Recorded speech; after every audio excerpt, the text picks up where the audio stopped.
เป็นแบบเนี้ยหลายแห่งดีปุ๊บเหงาผลเบ้อปุ๊บมีแต่ปลาพี่น้องปุ๊บ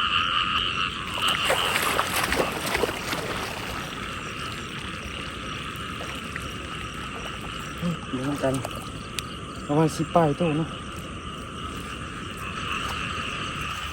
สบายดีเด้อพี่น้องกราบประเทศสบายดีพอกันย่ำกันข้างมันขึ้นนี่เลยพี่น้องคือเก่าบ่สะดวกถือบันไดแต่ว่าอยากถ่ายคลิปให้เบิ่งเจอกันตอนตี 1พี่น้องครบห้องแซวคือเก่าอีกอยู่นั่นแต่ว่าข้าแซงกันไปพอปลาพี่น้องปลาขึ้นข้างหน้ากันเสียงร้ายอย่างนี้พี่น้องเลยคือเอาสวิงหรือว่าด่างตักเนาะมาตักพี่น้องปลาขึ้นหน้าขึ้นร้ายแห่งนี้พี่น้องเป็นกดโอ้ยยืนตัวหนึ่งยืนช้าลายพี่น้องยืนก็ลาย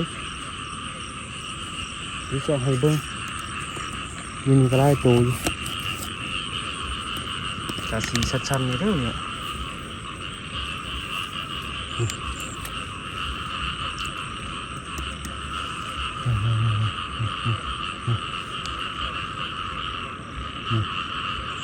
นี่มันจะป่าวะเด้งเนี่ยนี่ก็มีอยู่หันแห่งไรเดี๋ยวไปเบิ่งอยู่หันก่อนก็ได้ไปตายหูลายตานะคำแสงอยู่เด้อ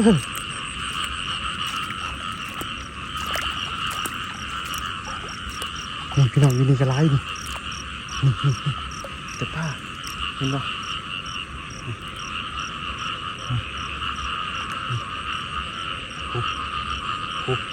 แต่ป้าพี่น้องเต็มเลยเบิดนี่ลุงอยู่กับป้านี่มีแต่ป้าเบิดพี่น้องนี่นะมันแต่ว่าอยู่นี่ลายชุดพี่น้องมาเบิ่งนี่อยู่นี่ลายชุดเลยอยู่นี่ลายชุดเลยพี่น้องเบิ่งปลานี่เบิ่งปลานี่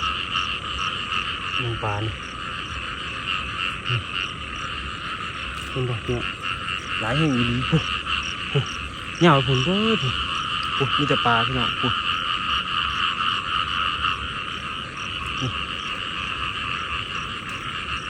ตาซอนเอาในบุหัวมันสิถือมันสิได้เบิดหรือบ่พี่น้อง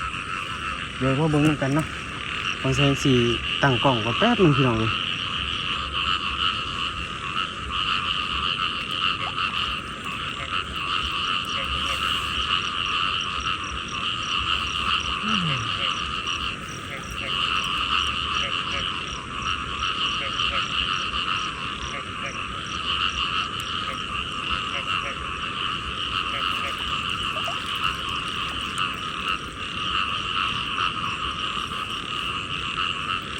ตักบาทเดียวโอ้โหสิไหนได้บ่เนี่ย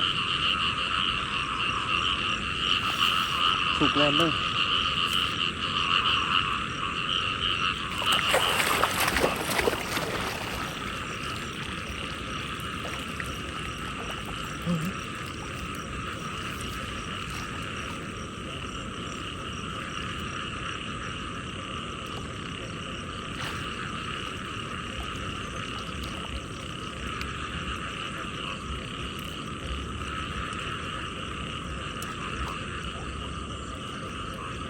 เหมือนกันพี่น้อง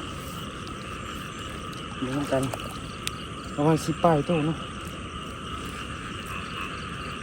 เดี๋ยวมันแตกเข้าไปงั้นหมดเลยเดี๋ยวใส่ถุงกันพี่น้องกล่องกับบุเห็นอีกยังพี่น้องเอ้ยกล่องกับบุเห็นอีกสังเลย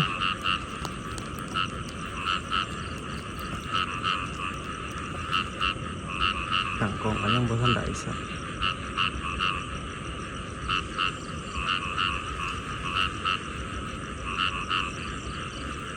แต่มันเยอะขนาดเลย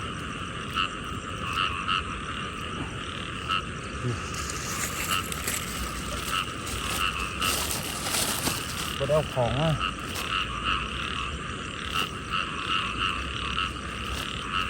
ปลาขึ้นหน้าพี่น้อง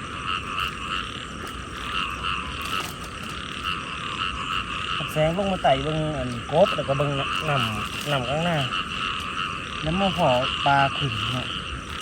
บ่แม่นจะขึ้นบอลเดียวอยู่นี่เลยพี่น้องขึ้นหลายบอลพุแถวพุ่นนี่โห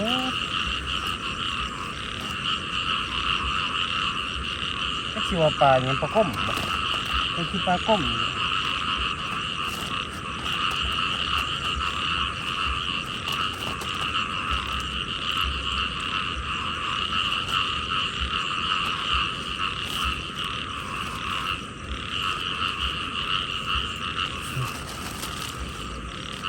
เช้ากูตู้พี่น้องเช้าตู้ไม่ร้ายบุมีแต่ปลาโอ้ยคือว่าแหละคือแสงว่าแหละมันเอาหยาดมันจังหน่อยเนาะมันต้องใส่มาก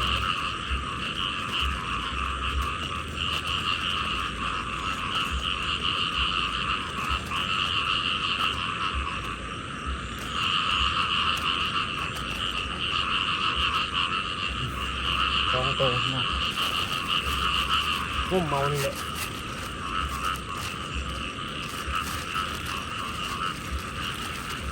ตัวนี้เนี่ยบนท่านมัน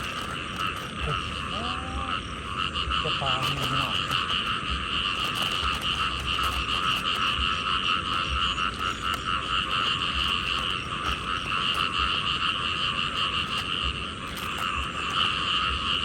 ต้องหยาด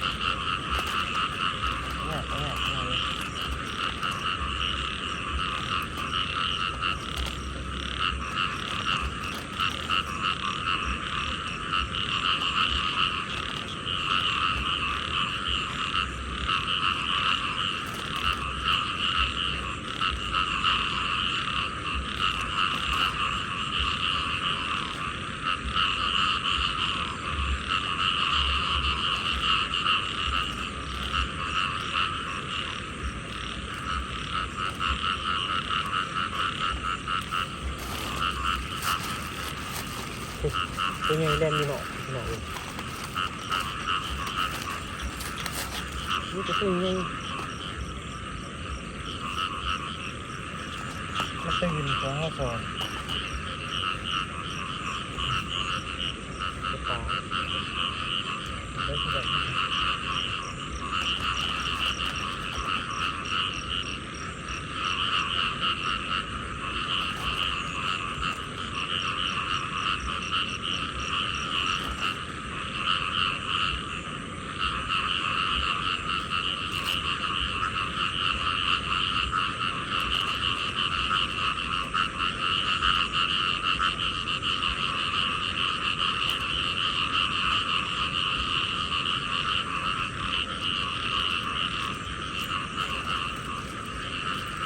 พี่น้องเขาแสงได้กบ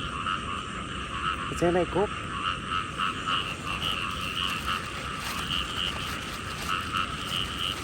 เขาแสงได้กบเนาะเดี๋ยวต้องกบทุกปลาวันนี้อ้อ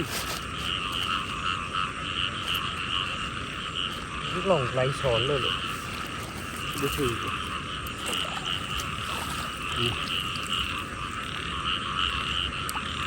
มันกินมะข่ายอยู่หน่อยปลานะ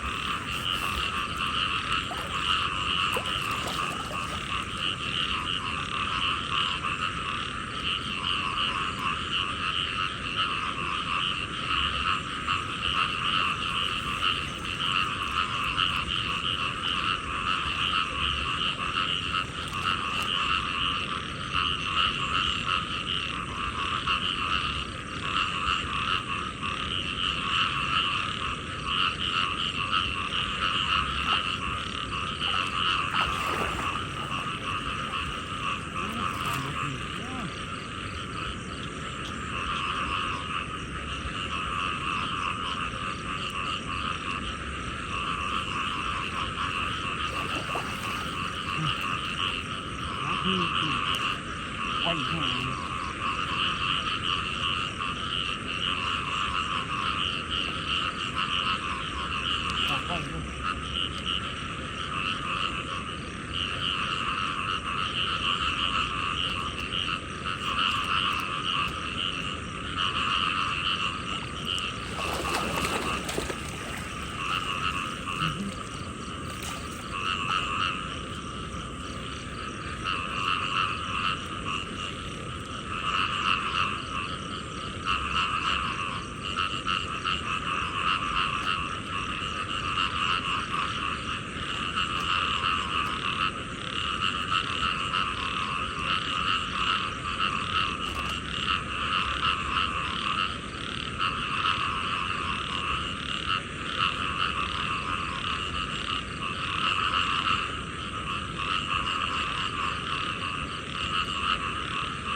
สอนบท่านมันพี่น้อง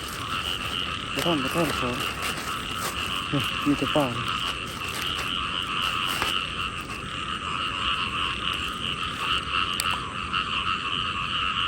พี่น้องพี่เบิ้งคำแสงสีเห็ดอีกจักบาทโอ้ตัวใหญ่พี่น้องนี่ตัวใหญ่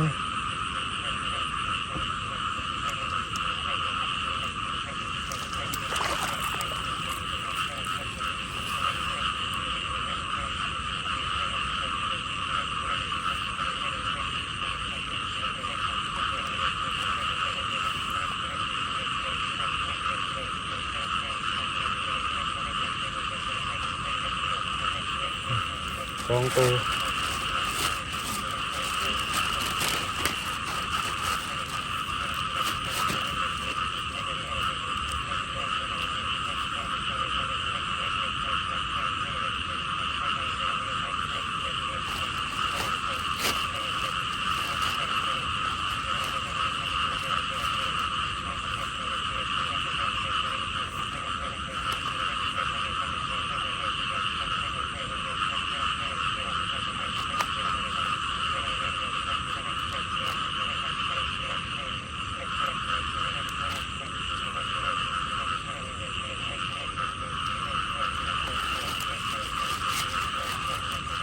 ที่เป็นมะไข่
พี่น้องพี่น้องแปล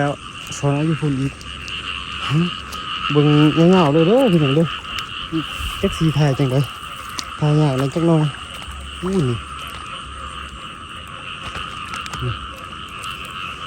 จับปลามือเดียว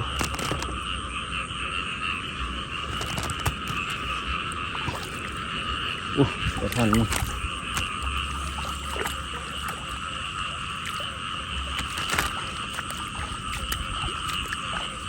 พี่น้องอยู่นี่ไรมีกระไรตู้นี่มีกระไรตู้อยู่ดิ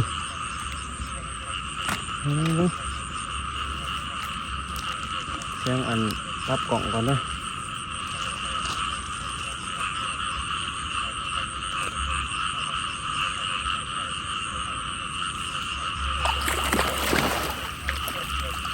โอ้ไม่ต้องพูด